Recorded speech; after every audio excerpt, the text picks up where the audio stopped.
um desincentivo próprio, apropriado contra a corrupção. Em primeiro lugar, a corrupção mata. Quando eu fui nas minhas palestras sobre as 10 medidas sobre a corrupção que eu fiz ao redor do país, falar especificamente no estado da Bahia, um colega me contou sobre um caso que aconteceu lá. Descobri em determinado momento que muitos remédios estavam espalhados à margem da rodovia. Começou-se uma investigação e o que se descobriu foi que aqueles remédios haviam sido adquiridos em fraude à licitação. O custo daquele remédio chegou a ser de 10 vezes o preço de uma farmácia.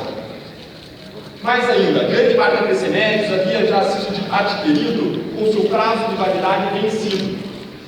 Aquele mesmo colega, procurador da República, ele tinha uma pessoa especial, uma pessoa que ele conhecia, que havia, naquele período, procurado o posto de saúde, correndo risco de vida, e a morte daquela pessoa poderia ter sido impedida se um daqueles remédios estivesse disponível. Um daqueles remédios que tinha prazo de validade vencido e havia sido descartado se estivesse disponível na farmácia.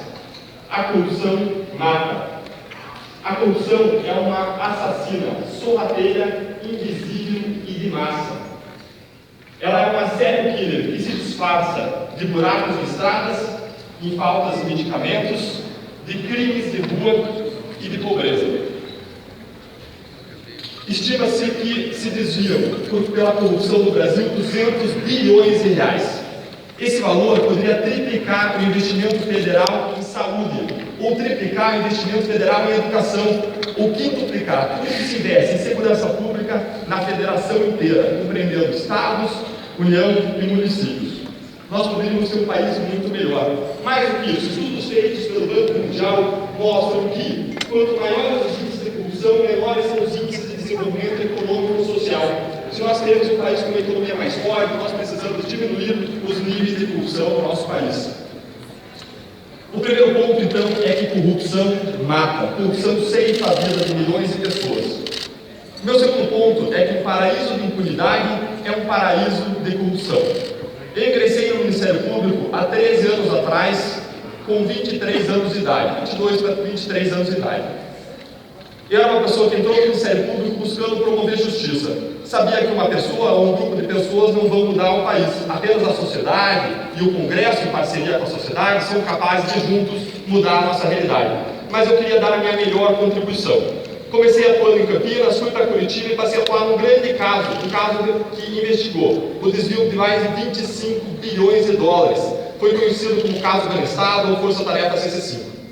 Nós propusemos dezenas de acusações criminais contra centenas de pessoas. O que nós descobrimos hoje, através do levantamento de um jornal de grande circulação do estado do Paraná, é que todas essas ações ou já prescreveram, ou seja, encerraram de modo abreviado, porque foram extintas pelo decurso do tempo, sem aplicação de uma decisão judicial, por um furo do nosso sistema, por um buraco que produz impunidade, ou elas ainda estão tramitando nos escaninhos do judiciário rumo à impunidade.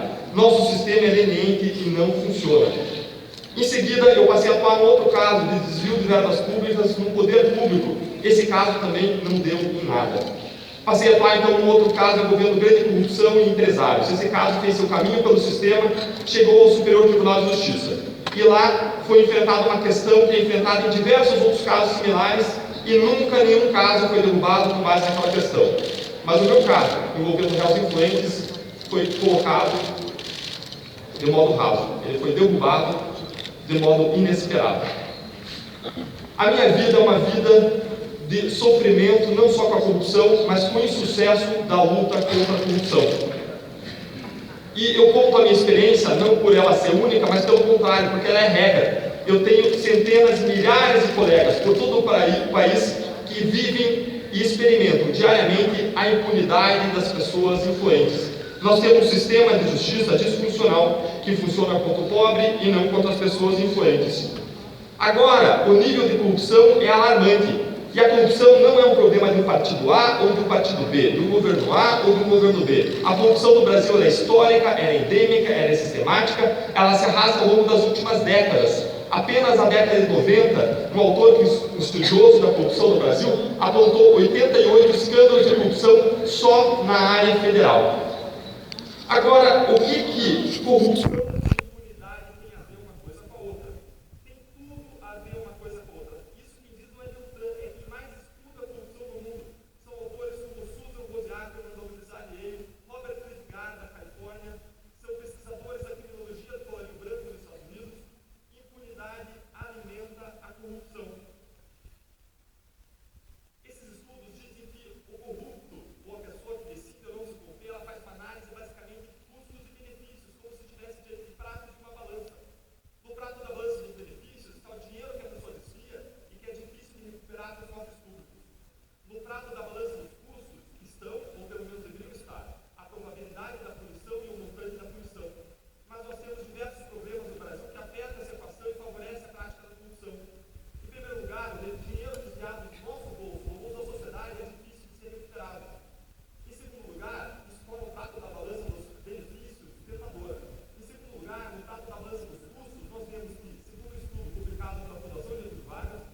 constitucional e eu fui analisar a ficha criminal de cada um deles.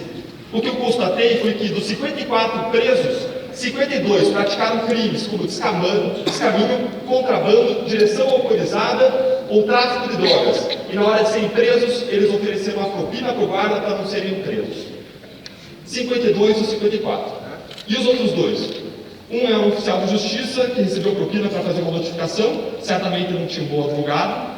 E o outro é um louco, alguém que foi submetido àquilo que a gente chama em direito de medida de segurança, porque é uma pessoa que fez fora das suas capacidades intelectuais ou volitivas plenas.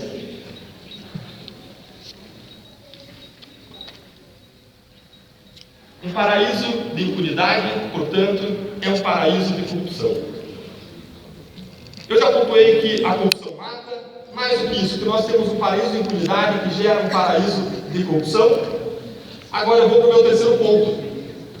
As 10 medidas contra a corrupção formam um sistema de desincentivos apropriado para o combate à corrupção. Eu vou começar com um exemplo que eu ouvi na semana passada na Universidade de Oxford e foi pronunciado pelo ministro do STF, ministro Barroso. Ele contou uma história de um senhor já de idade, avarento, que estava à beira da morte. E esse senhor precisava ser transportado para um automóvel, para um avião, de uma cidade a outra. E ele já estava praticamente sem sinais de vida, estava quase em estado vegetativo, não respondia às perguntas, e um dos seus filhos decidiu botar no bolso e pagar aquele transporte. Pagou do seu próprio bolso. E colocaram esse senhor numa maca e levaram ele para o avião. Quando ele entrou no avião, ele olhou ao redor, olhou todos aqueles equipamentos, percebeu que estava no avião, e ele falou pela primeira vez em muito tempo: quem está pagando por isso? Vejam que um sistema de incentivos e desincentivos move os seres humanos. Uma pessoa à beira da morte praticamente ressuscitou diante do incentivo apropriado. Nós vemos que outros países, como Hong Kong, venceram a corrupção diante de incentivos apropriados. O Brasil está na fila da honestidade, da transparência internacional, na posição número 76. Estamos longe de uma posição honesta. Hong Kong conseguiu avançar de uma situação de corrupção endêmica para a 17ª posição desse ranking, exatamente porque estabeleceu uma política de incentivos e desincentivos apropriada contra a corrupção. Essas 10 medidas, elas têm 3 focos centrais que objetivam constituir um sistema adequado de incentivos e desincentivos, atuar sobre aquela balança sobre a qual nós conversamos. O primeiro foco dessas 10 medidas é trazer uma punição adequada contra a corrupção, em termos de pena, e que saia do papel, fechando as brechas da lei por onde os criminosos escapam. O segundo objetivo central desse pacote das 10 medidas é criar instrumentos para a recuperação do dinheiro desviado, atuando sobre outro prato da balança de incentivos e desincentivos. Por fim, não fechando os olhos para a realidade de que corrupção também é um fenômeno cultural, o terceiro objetivo central desse pacote é criar uma conscientização ainda maior dos danos que a corrupção causa e desestimulá-la para uma mudança de cultura, como aconteceu em Hong Kong, por meio de campanhas de marketing de massa contra a corrupção, de programas e pesquisas em escolas e universidades, por meio de treinamentos de todos os agentes públicos a cada 5 anos, em programas específicos que gerem reações automáticas contra a corrupção. Já me encaminhando para o encerramento, eu gostaria de destacar 2 características centrais desse pacote. A primeira é que as punições se aplicam para o futuro. Toda mudança de punição vale apenas para fatos praticados após a promulgação desse pacote. O objetivo não é atuar sobre o que aconteceu na Lava Jato, sobre o que aconteceu em outros grandes casos de corrupção, mas sim evitar que eles se repitam, evitar que esses sucessivos escândalos de corrupção aconteçam no futuro. O segundo ponto é que essas propostas são apartidárias. Elas não têm nada a ver com partido, porque corrupção não tem nada a ver com partido. Corrupção é apartidária no Brasil. Em razão dessas características e da aptidão dessas medidas, mais de 1.000 entidades, além de mais de 2 milhões de assinaturas, apoiam concretamente essas 10 medidas, incluindo entidades altamente imparciais e reconhecidas nacional e internacionalmente, como a AJUF, Associação dos Juízes Federais, como a Transparência Internacional, entidade fundada na década de 90 em Berlim e uma das mais reconhecidas mundialmente no combate à corrupção. Hoje nós temos aqui especialistas que representam um imenso grupo de pessoas. Temos especialistas ligados ao Ministério Público Federal, aos Ministérios Públicos dos Estados, à Justiça Federal, à Contradoria Geral da União, ao Tribunal de Contas da União, a movimentos sociais. Temos inclusive um presidente de uma Federação das Indústrias do Estado do Paraná. Após fazer os 3 pontos, que a corrupção mata, que um paraíso de corrupção é um paraíso de impunidade, e que nós precisamos de um sistema de incentivos contra a corrupção, com umas 10 medidas contra a corrupção, eu gostaria de encerrar dizendo que nós precisamos reaproximar o Congresso e a sociedade.